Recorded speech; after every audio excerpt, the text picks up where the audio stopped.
Seconds to go.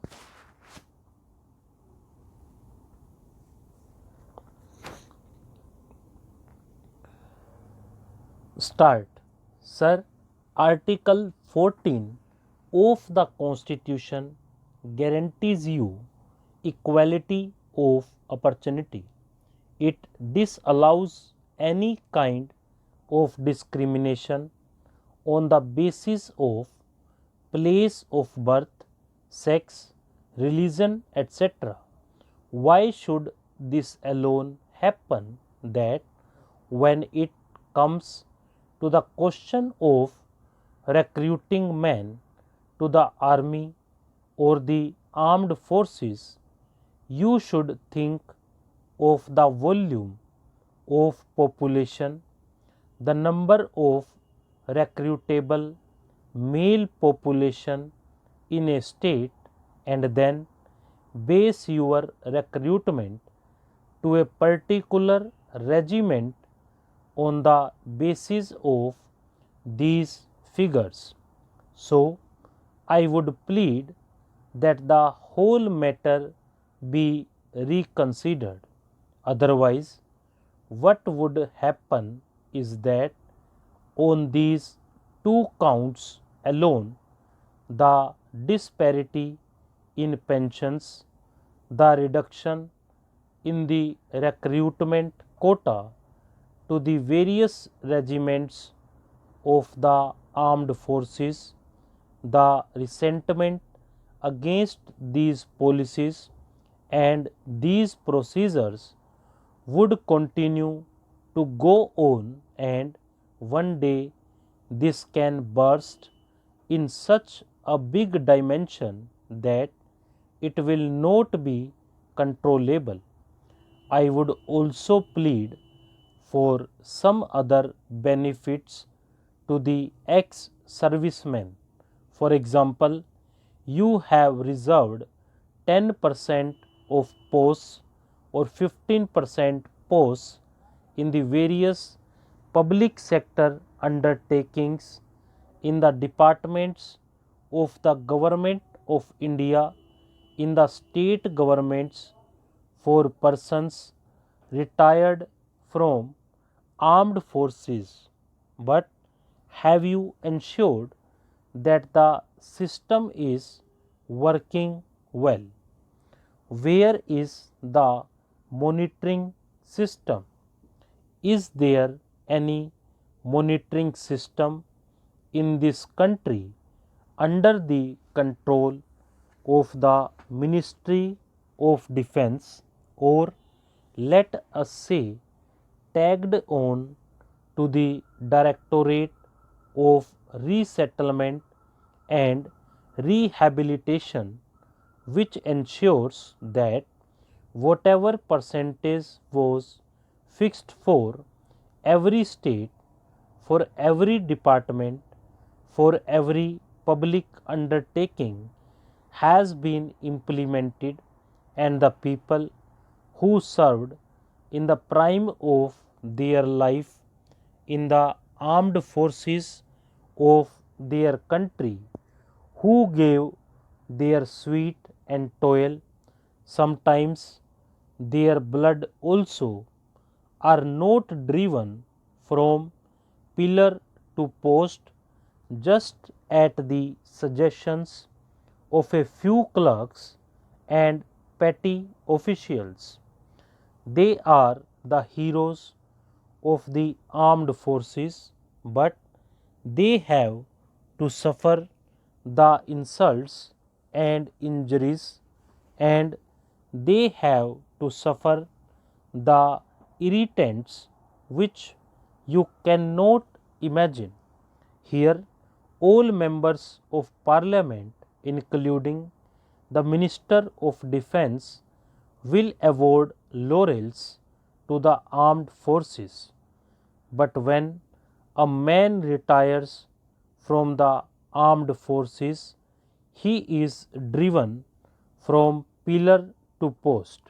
He is a man who has done his duty. He is the man who has dedicated the best years of his life to the cause of the nation. I would like to talk about the small benefits like setting up of CSD canteens. They should be ensured about them. There are large chunks of areas where they cannot find the necessities of life. Every suggestion that is made by the member of parliament here or made by any persons in the public life is scoffed at by bureaucrats because it has emanated from the representative of the public, because it has not come from the files of petty clerks. Therefore, I would plead that there should be system in which you not only look to the people serving in the armed forces, but you should look to the areas they are serving, and there should be development. If a person dies in the armed forces, his wife or mother in the village should be able to receive telegram or telephone call. Therefore, I plead for the development of the areas from which these large number of servicemen are recruited. I would suggest that unless plans of the Ministry of Defence are linked to the total defence of the country by simply parading the armed forces, by giving them laurels and medals, you will not be able to defend the country. Your lines of strategic movement, the important railway lines of defence, must be properly restructured so that you can mobilize armed forces in the manner which meets the enemy threat immediately. Every general or major general knows that the line of defence must be perpendicular to the border with the enemy country. There is a railway line to Amritsar. The Ministry of Railways and the state government of Himachal Pradesh and Punjab have proposed that alternate line of defence must be constructed. This should be given due priority not only for the development of the region, but also for the development of the country. You cannot move forces in the areas.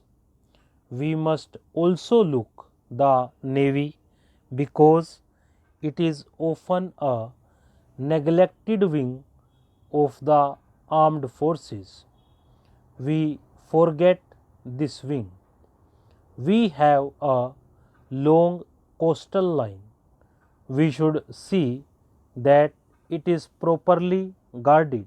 Now that the Indian Ocean is going to become the seat of gunpowder, with the US design looming dark in the horizon, we must not risk.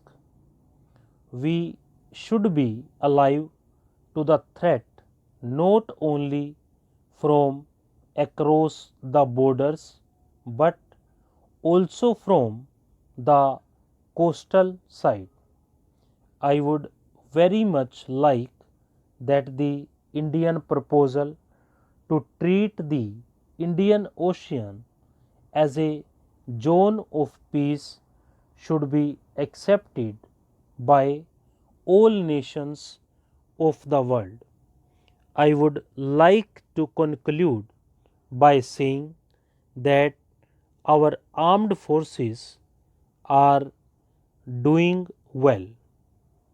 Stop.